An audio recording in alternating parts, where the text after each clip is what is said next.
Dabhoi police station વિસ્તારના સુરજ ફળિયા તળાવ નજીક આવેલા શૌચાલય પાસે જુગાર રમતા હોવાની ચોક્કસ બાતમીના આધારે એસીબી પોલીસ દ્વારા અચાનક દરોડો પાડ્યો હતો.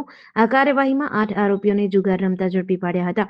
આરોપીઓ સુરજ ફળિયા તળાવ કિનારે આવેલ શૌચાલય પાસે ખુલ્લી જગ્યામાં ગોળ કુંડાળું બનાવી પાના પત્તાનો જુગાર રમતા હતા. પોલીસને જોઈ કેટલાક શખ્સોએ ભાગવાનો પ્રયાસ કર્યો હતો, પરંતુ પોલીસે ઘેરાવ કરી તમામને પકડી પાડ્યા હતા.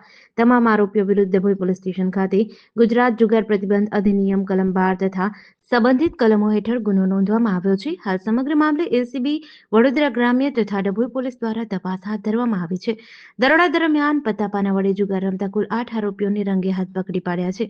પકડાયેલ આરોપીઓમાં ફારૂક હનીફ મંસૂરી, શબીર ઇકબાલ ધાંચી, લતીફ અબ્દુલ કાદર પ્યારજી, અનિલ રાજુભાઈ વસાવા, ઈશ્વરભાઈ પૂનમભાઈ વાઘરી તેમજ અરુણભાઈ રાવજીભાઈ તડવી, મહેશભાઈ રમેશભાઈ વાઘરી, સુરેશભાઈ મગનલાલભાઈ વાઘ અને અન્ય એક આરોપીનો સમાવેશ થાય છે.